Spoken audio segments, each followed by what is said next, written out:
Buenas, profesor. Tenga el correo saludo. Hoy yo y mi grupo hablaremos sobre el tema de norma E060. Entre los integrantes estamos conformados por Vila Paez Brandon, Vivas Romero, Solís Arias Franco, Ortega Iván. Siguiente, por favor. Entre los contenidos tenemos los siguientes puntos. Uno, fundamentos generales. 2, materiales y durabilidad. 3, control y construcción. 4, detalle y análisis estructural. 5, resistencia, flexión y axiales. 6, cortante, desarrollo y empalmes. 7, losa, muros y zapatas. 8, sistemas especiales prefabricados, preesfuerzo. 9, cáscaras y evaluación estructural. 10, diseño sismo pórticos. 11, concreto estructural simple. Siguiente. Fundamentos generales. Capítulo uno. Requisitos generales. Límite de aplicación. Hace que los cimientos tengan una resistencia segura en cualquier proyecto estructural. Cuando hablamos de una resistencia, hablamos de una resistencia como mínima de 17 megapascal, de lo cual no es un número al azar, es el límite inferior que garantiza que el concreto sea lo suficiente denso para proteger el acero de la corrosión y asegurar ambos materiales trabajen juntos sin deslizarse, corrección.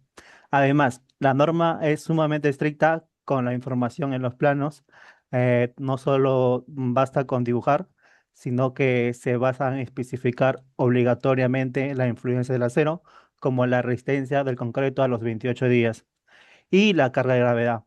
Esto hace que el plano no es una sola guía de construcción, sino un documento de responsabilidad legal y técnica que asegura que la edificación soporte tanto su principio como los pesos de eventos sísmicos. Capítulo 2. Notación y definición. Elasticidad del concreto. Bueno, la elasticidad del concreto es vital aprender que, a diferencia del acero, el concreto tiene una rigidez fija, tanto como su elasticidad depende directamente de su resistencia a la compresión. Por ello, usamos la fórmula de 15.000 veces la raíz cuadrada de la resistencia. Cuando trabajamos en kilogramos por centímetro cuadrado, este cálculo permite predecir qué tanto se va a deformar una viga bajo peso o qué tan rígido será un edificio ante un terremoto. Mientras más resistente sea el concreto, más rígido será el edificio. Elasticidad del acero. La elasticidad del acero se fija en 200.000 megapascal a diferencia del concreto. El acero es un material fabricado industrialmente con un control de calidad tan alto que su rigidez se mantiene constantemente sin importar su marca o grado. Esta diferencia de concreto entre el concreto, que es variable, y el acero, que es no constante. El principio fundamental que nos permite diseñar estructuras que se vean a la vez de resistencia y flexibles, aprovechando lo mejor de ambos materiales para salvar vidas en caso de desastres naturales. Siguiente diapositiva, por favor. Materiales y durabilidad. Capítulo 3. Materiales. Acero. En acero se exige más que todo el cumplimiento de normas técnicas como la NTP 341.031, utilizando comúnmente el grado 60 como una influencia de 420 megapascal. Este valor es el estándar en la construcción peruana porque ofrece el equilibrio perfecto entre resistencia y ductibilidad. Ante respecto de los agregados, la norma regula el tamaño máximo nominal entre la piedra para evitar probablemente de cangrejeras o vacíos dentro del concreto. El tamaño de la piedra no solo elige al azar, no debe superar la quinta parte de la separación entre encofrados ni el tercio de parte de las losas. Es muy importante que se debe tener como máximo las tres cuartas partes del espacio libre entre las varillas del acero. Esto asegura que el concreto fluya correctamente y envuelva todo el refuerzo sin dejar el aire atrapado. Capítulo 2. Durabilidad. Eh, en la durabilidad es la capacidad de la estructura para resistir el paso del tiempo y agentes agresivos. Sulfato. Los sulfatos que suelen encontrarse en suelos salitrosos, la norma exige obligatoriamente el uso del cemento tipo 5, una relación de agua-cemento máximo de 0,45 para reducir la porosidad y una resistencia mínima elevada de 31 megapascal. Sí, corrección marina. Las exigencias son unas mayores debido a la agresividad del cloruro. En estos casos se requiere un concreto mucho más denso y cerrado, con una relación agua-cemento de apenas 0,40 y una resistencia mínima de 35 megapascal.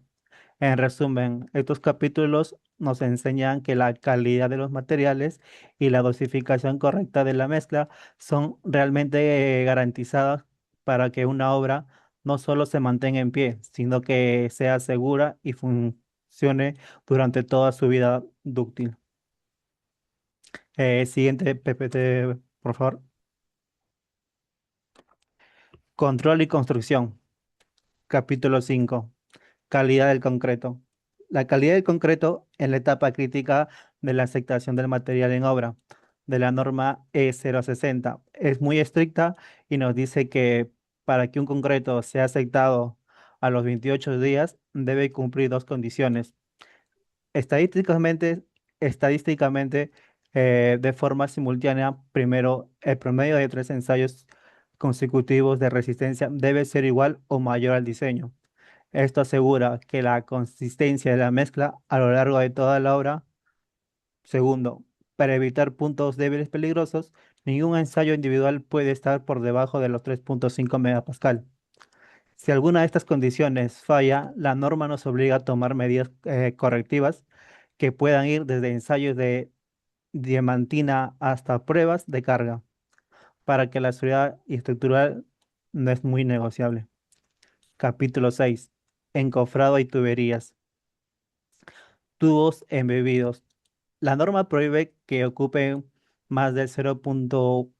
No, más del 4% del área transversal de un elemento, como columna o una viga, para no restarle capacidad de carga, porque si saturamos el elemento, como tuberías, el concreto no podrá trabajar adecuadamente.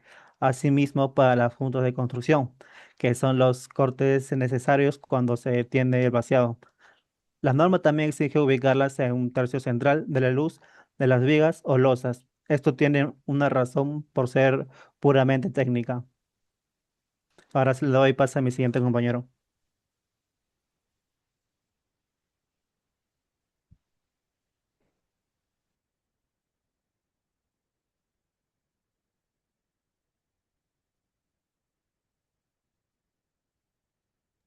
Amigo, está muteado por si acaso. Gracias. Bueno, a mí me tocó explicar lo que es el capítulo 7, refuerzo. El objetivo de esta sección es garantizar que el acero y el concreto trabajen en equipo y que la estructura sea duradera. Como espaciamiento libre, explica que no podemos amontonar las barras, necesitamos un espacio mínimo para que el agregado del pueda pasar sin obstrucciones. Recubrimientos mínimos, esta es la que protege al acero de la corrosión. Comenta que los valores varían según la agresividad del entorno. Suelos o zapatas, es estar en contacto directo con la tierra y la humedad constante. Intemperie de 4,0 a 7 centímetros para vigas y columnas expuestas a la lluvia o sol y el interior de 2,0 centímetros para elementos protegidos donde el riesgo de corrosión es bajo. Capítulo 8, análisis y diseño. Aquí explica cómo simplificamos la realidad para poder diseñar la estructura de forma segura y eficiente. de distribución de momentos. Menciona que aparte la vida continua se refuerza demasiado y puede pasar de parte de esa carga a otra zona menos, de esa carga a otra zona menos esforzada. El rearmamento permite reducir hasta un 20% de los momentos calculados, siempre que el diseño sea en métodos aproximados. Se explica que para proyectos típicos no siempre es necesario un software complejo. Se pueden usar fórmulas simplificadas. Siguiente capítulo.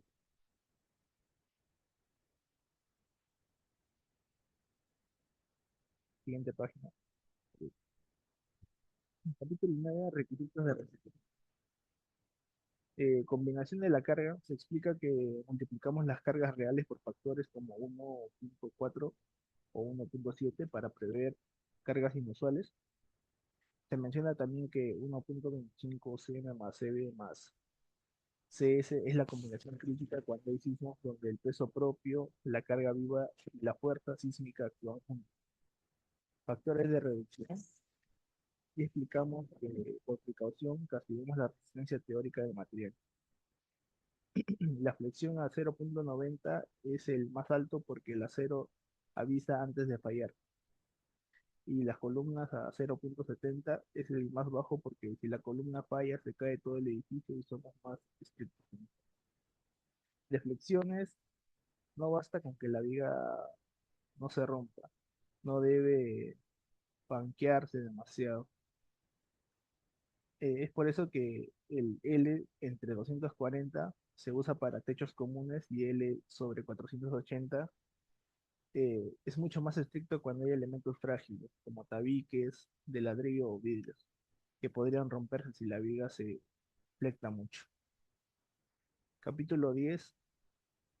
Aquí entramos en la geometría y la cantidad de acero necesaria para vigas y columnas. Deformación límite. Este es un estándar universal. Se considera que el concreto llega a su capacidad máxima y empieza a aplastarse cuando se deforma en un 0.3. Cuantía mínima en vigas, explica la fórmula que aparece en la imagen, porque si el concreto se agrieta, el acero debe ser capaz de soportar esa tensión de inmediato para evitar un colapso repentino. Y en diseño de columnas, el porcentaje de acero es el área de acero donde debe estar entre el 1% a 6% del área total de la columna. Menos del 1% es inseguro y más del 6% hace que sea imposible hacer el concreto sobre esa placa. Geometría. Por norma, una columna rectangular debe tener al menos 4 varillas.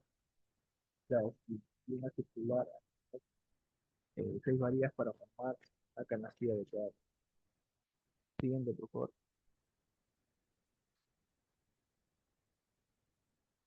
Bueno, el capítulo 11, cortante, explica que el cortante busca eh, cortar el elemento, se dice, y que la resistencia total, que es el trabajo en equipo entre el concreto y el acero. La fórmula de BC comenta que el concreto por sí solo tiene una capilaridad de resistencia al corte. El aporte de acero, cuando el cortante actuante supera lo que el concreto puede resistir, añadimos estribos. Y el límite, este punto es vital porque explica que no puedes simplemente llenar los estribos de una viga pequeña para que resista cargas enormes. Hay un límite físico. Si el cálculo pide más acero que este límite, la norma te obliga a aumentar el tamaño de la sección, como el peralte o la base, porque el concreto se rompería por compresión diagonal antes de que el acero trabaje. Con esto le doy pase a mi siguiente compañero.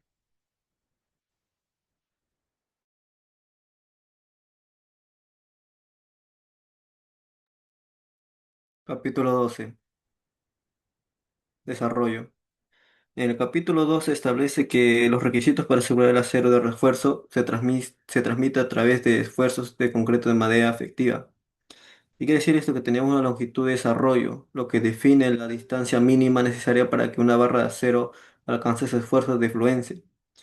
Esto puede variar según las barras corrugadas, alambres o si están en extracción o compresión. Ganchos estándar. Se especifican longitudes de desarrollo adicionales cuando se usan ganchos para anclar barras de tracción. Empalmes. Regula cómo deben unirse las barras, por traslape, soldadura o conectores mecánicos, para garantizar la continuidad del refuerzo. Los empalmes por traslape no deben usarse en barras mayores de 1 pulgada y 3 octavos. Capítulo 13. Losas bidireccionales o losas con dos direcciones.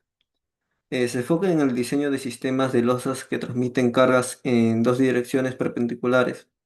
Tenemos el alcance, lo cual incluye las losas con vigas entre apoyos, losas planas y losas sin vigas, y losas nervadas. Métodos de diseño. Permite el uso de método directo para estructuras regulares bajo ciertas limitaciones, o del método de los coeficientes para losas apoyadas en vigas o muros. También tiene refuerzo. Define cuántas mínimas y desplazamiento máximo para el control de fisuras y resistencia. Muros. Trata sobre el diseño de muros de concreto que actúan como elemento de carga o de cierre. Su refuerzo mínimo establece que tanto vertical como horizontal puede resistir tanto en efectos de contracción y temperatura. Método empírico. El método empírico permite que los muros tengan carga siempre predominante axial y esté dentro del tercio central del espesor. Muros especiales. Incluye disposiciones para muros de contención, muros anclados y muros diseñados como vigas de cimentación. Capítulo 15. Zapatas. Establece los requisitos para el diseño de cimentación superficial. Cargas de diseño. Las zapatas deben diseñarse para resistir las cargas amplificadas y las reacciones del suelo, considerando la distribución de presiones de acuerdo con la mecánica de suelos.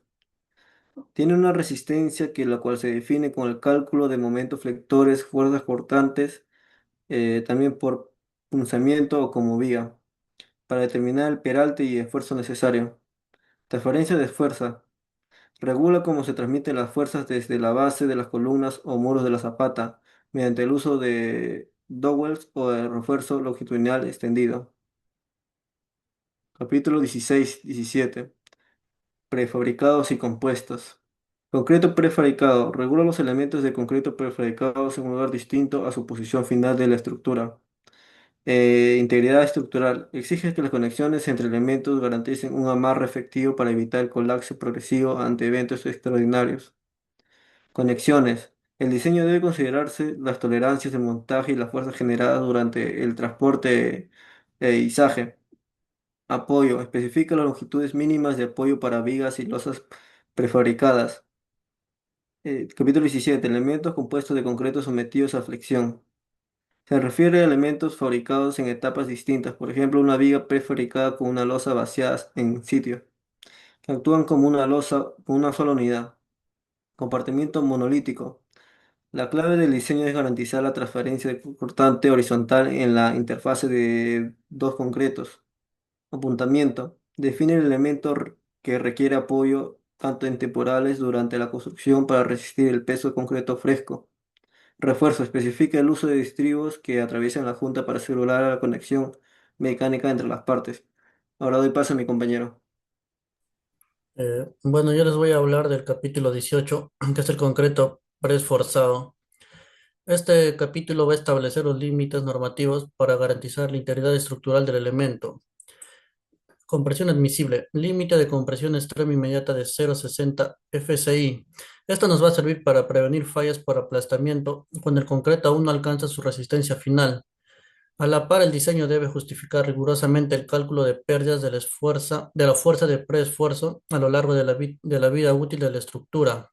Y para garantizar eso, debemos incluir el cálculo de pérdidas como el acortamiento elástico, la relajación, el flujo y la fricción. Y solo eso. Siguiente, por favor. Siguiente, por favor. Capítulo 19. Cáscaras y plegadas. Para esto se requiere refuerzo en dos direcciones. Esfuerzo de membranas.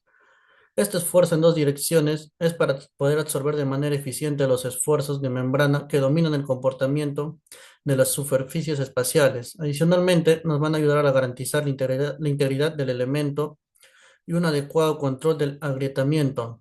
Asimismo, se exige que la separación máxima de este acero de refuerzo sea rigurosamente controlada, no debiendo exceder 5 veces el espesor de la cáscara ni sobrepasar un límite absoluto de 45 centímetros. Capítulo 20. Evaluación existente.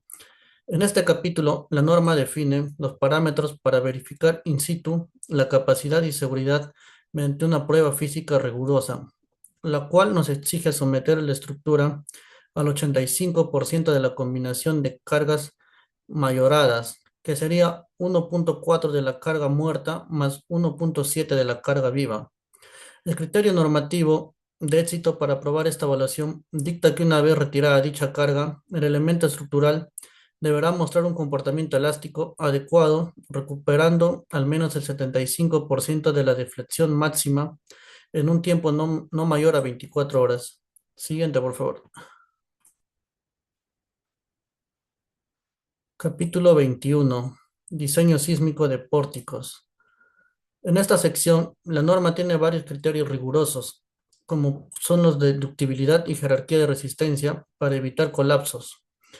Esto nos exige primero que en las vigas la resistencia a momento positivo en el nudo sea como mínimo la mitad del negativo, que sería M, M positivo tiene que ser mayor o igual que 0.5 M negativo y que su cortante último se calcula asumiendo la formación de rótulas plásticas con un esfuerzo en el acero de 1.25 por FY.